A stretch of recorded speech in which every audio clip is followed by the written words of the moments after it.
daripada PVH TV. Kali ni kita nak temu ramah dengan orang awam di sekitar Pekan Kajang mengenai isu COVID-19 PKPB ni. So sebelum tu, korang jangan lupa subscribe, like dan share video ni. So jom kita mulakan.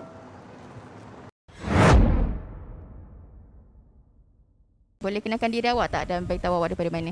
Okey, nama saya Nur Amira binti Muhammad. Saya dari Kajang. Nama cik Faizal Adnan. Cik daripada KL. Tapi memang orang Kajang lah, saya Kajang. Okey, nama saya Arilan. Saya dari Kajang lah. Nama saya Syafiq, saya daripada Sungai Ramal Dalam. Nama saya Abdul Latif bin Muhammad Sultan. Orang panggil saya Pak Ali. Pak Ali Kajang. Ya. Yeah. Nama saya Ju. Dah bermastatin dekat sini, dekat Kajang lah. Sudah 14 tahun lah. Nama saya Ella. Saya Rahini Abdullah, saya dari Sabah.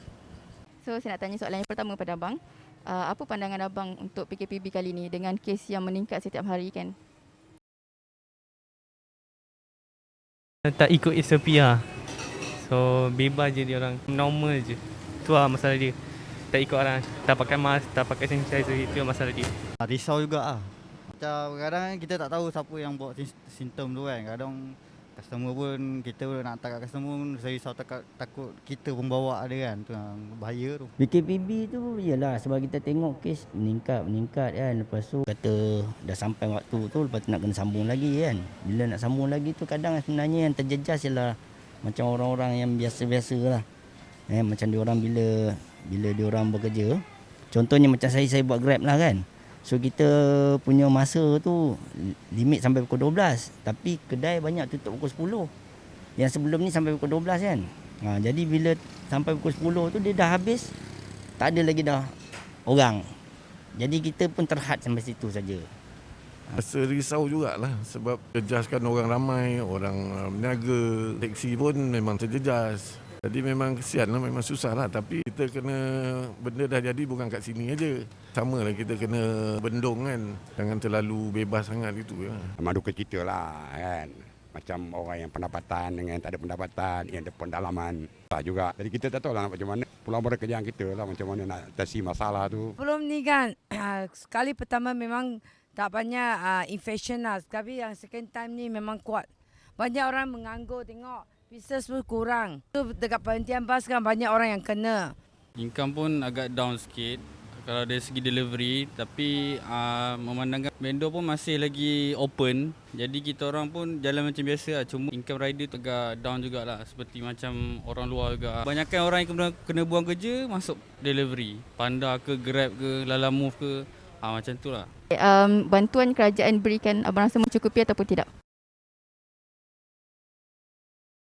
Bantuan kerajaan tu kira kita tak boleh nak berharap lah. Sebab kerajaan pun ada limit kan. Tak boleh nak 100% kita kata kerajaan tu tak membantu kan. Tapi sebab keadaan dunia sekarang terdesak. Malaysia pun rumit, kes semakin tinggi kan. Kita terpaksa jalan je lah. So far tak berapa cukup lah tapi kena adjust lah. Alhamdulillah. Sekat tu kata dah tak banyak tak sikit pun bersyukur pada Allah lah. Sebab ada juga bantuan kita dapat. Tak bolehlah kita nak komplain pasal bantuan ni. Kata, apa yang dia orang bagi itu syukur Alhamdulillah. Jangan pasal tu kita meronta, nak mengamuk, nak mengumpat. Itu semua tak guna je kerja tu. Saya rasa tak mencukupi lah. Kita survive hari-hari lah. Ya. So PKPB kali ni beri kesan yang mendalam tak pada pakcik? Pakcik, Alhamdulillah lah Allah Ta'ala tu masih bagi kita rezeki. Tapi kesian lah yang lain-lain yang meniaga, yang teksi macam teksi kat sini semua ni. Dia nak dapat RM50 sehari pun belum tentu. Jangan Kuala Lumpur lagi susah. Orang meniaga. Belakangan ni kita tengok orang dah mula leka. Tak pakai mask. Masih bawa budak kecil masuk shopping mall, supermarket. Itu yang jaga sama-sama lah, itulah. Oh, efek banyak lah. Yes, 100% buat Grab. Memang kita ni kalau cakap rata-rata Grab semua pendapatan terjejas. Sebab orang tak keluar. Orang takut nak keluar. Ada limit masa. Bila limit masa sampai pukul 10 saja, semua benda dah tutup. Dah tak ada apa-apa perniagaan. Jadi kita walaupun ada kebenaran untuk sampai pukul 12, kita ni tak berapa nak bekerja sampai pukul 12. Sebab orang semua dah tak ada dah. Ada yang bekerja dekat rumah lah. Ini semua benda yang jadi kesan untuk kita lah. Sekarang pun insyaAllah agak stable lah. Kalau untuk saya sendiri stable lah. Compound 1,000 dikenakan bila tak pakai face mask. Awak rasa patut tak? Saya rasa patut sebab banyakkan masyarakat kita ni bila ada tindakan baru diorang nak ikut. Benda tu takut. Tapi kalau rasa tak ada denda, rasa ramai tak pakai. Rasa patut pengajaran sebab dah cakap compound 1,000 pun orang masih tak buat. Jadi macam mana kita nak cakap? Ada compound pun orang masih pakai mask tapi tak pakai mask dengan cara betul. Dia ke bawah. Pergi dalam bank pun macam tu juga. Orang tarik mask. Jadi tak boleh orang bersin sekali dah kena orang lain. Tak boleh. Orang kena ambil tahu prihatin dengan orang lain. Tak boleh fikir diri sendiri. Itu bagus. Ajan Compound 1,000 tu bagus. Bagus. Bagi kesedaran masyarakat. Elakkan daripada penyakit yang COVID-19 buat masa sekarang ni. Jauhkan rakyat kita bergaulan tu. Biar ada segengkang lawan 1 meter lah kan. So elok juga kalau kena 1,000 tu. Biar takut dia orang ni. Kalau kejadian takut pada rakyat pasal 1,000 orang melopor tu tak payahlah. Teruskan aja. Belum saya kena lagi. Tadi ambil-ambil nak kena tadi. Ambil-ambil nak kena tadi. Ada 3 pegawai lalu. Itu tak boleh buat apa lagi dah kan. Itu hak kerjaan. Kerjaan bukan nak duit sangat. Tapi sedangkan masyarakat. Pakaikan mask betul-betul. Bila masuk tempat-tempat macam mall-mall tu. Berjaga-jaga diri itu sajalah. Memang patutlah. Sebab kalau ada dendanya nanti diorang buka-buka kan. Okey, SOP yang kerajaan keluarkan ni akan rasa patut ke untuk kita hanya untuk rakyat biasa saja ataupun perlu orang atasan? Semua golongan, tak kira kaya ke miskin ke, sama. Semua sekali. Tak kira siapa. Ada pilih kasih, macam tu yang kita cakap. Bila di parlimen, diorang tak ada kena denda. Bila orang awam didenda, itu memang tak patut. Ini yang jadi orang bawah mengikut. Orang atas boleh buat tu, jadi orang bawah. Jadi sepatutnya diorang menunjukkan contoh yang baik pada rakyat. Kalau diorang tak tunjuk contoh baik, rakyat memerhati aja. Tak bodoh macam dulu, tak mengikut. Macam lembu kena tarik. Dia boleh buat, tapi tengok nanti insya-Allah nanti. Pilihan raya, rakyat akan bertindak. Tak macam dulu lagi. Seeloknya semua sekali lah. Yang keluarkan pun ikut sekali SOP sebab dia yang keluarkan. Macam tu lah. Oh, betul. Okey bang, rancangan TV seperti Anugerah sekian-sekian dibenarkan tapi nikah di masjid tidak dibenarkan. Apa komen abang? Tu tak berani nak cakap tu sebab situ sensitif lah. Tapi seloknya hold lah dulu waktu ni. Bukan kita kata tak boleh rancangan macam tu kan. Tapi kalau datang COVID ni nanti tengah show ke apa ada yang positif kan. Sebab atlet pun tak dapat nak open dia punya game. Lagi kan pula dunia hiburan rapat dia orang punya kontak daripada player-player kan. Bagi saya tak patut benda tu. Dia buat macam green screen ke kan, tak perlu pun nak pergi pentas lepas tu kumpul ramai-ramai. Ramai juga kan dalam tu, macam artis-artis kat dalam tu ramai kan. So jadi macam tak patut lah.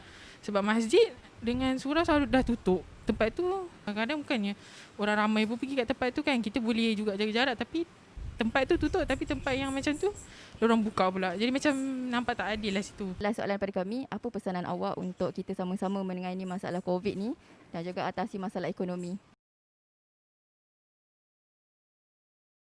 Pesanan saya harap semua rakyat Malaysia dapat ikut peraturan. Kita tak nak kan hidup dalam keadaan pakai topeng 24 jam nak pergi keluar, semua kena pakai topeng. So saya harap semua rakyat Malaysia lah apa kerajaan suruh pakai mask untuk kita tandangi semua COVID ni supaya cepat-cepat habis, semua kita punya ekonomi semua kembali seperti asal. Ini sebenarnya kita jaga kita lah kan. Maknanya setiap orang pun nak kena jaga diri sendiri lah. Itulah kita kena sama-sama bendung, sama-sama fikir. Kita kena fikir patut bersyukur dalam masa ni, dalam keadaan macam ni. Dalam keadaan COVID macam ni, keadaan dulu kita pakai mask. Alhamdulillah pakcik berbulan dah ni pakcik tak sakit, tak ada demam. Sebab kita jaga kita mask, kita jaga kita cuci tangan.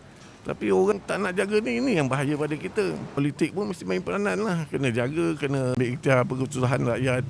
Kena bantulah, itu je lah. Sama-sama.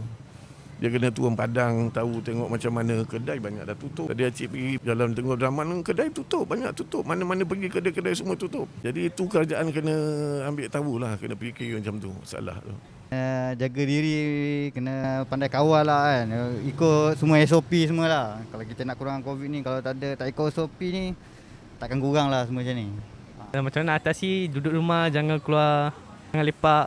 Keluar yang sepatutnya kena keluar. Face mask, hand sanitizer, itu je. Kita minta seluruh rakyat bekerjasama. Kalau boleh, kita kurangkan COVID ini. Duduk di rumah. Stay the home. Tak payah nak keluar-keluar bawa anak. Kalau perlu bawa keluar, tak perlu tak payah keluar. Nak jalan-jalan sana jalan tak payahlah buang masa sekarang. Relax dulu. Kalau boleh, janganlah terlampau berjalan. Duduklah diam-diam di rumah. Sekejap. Supaya orang luar, dia macam dengan rider pun, dia kena ada tolak ansur. Sebab rider pun dalam keadaan yang letih juga lah bekerja kan. Walaupun paksa menjalani kehidupan macam ni, income kita orang pun down. Tapi kita pun memahami orang luar pun banyak yang kena buang kerja. Kita harap orang luar ataupun orang yang dekat rumah dapat income yang lain lah daripada kita orang kan. Macam online ke, bisnes online ke atau apa ke. Putus lah income dia orang. Dan jagalah kita punya jarak tu. Kalau kita pergi kedai ataupun pasar raya, kita kena jaga kita punya jarak tu.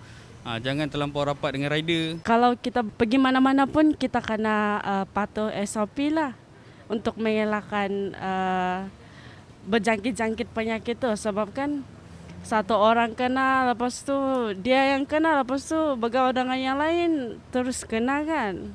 Macam tu lah.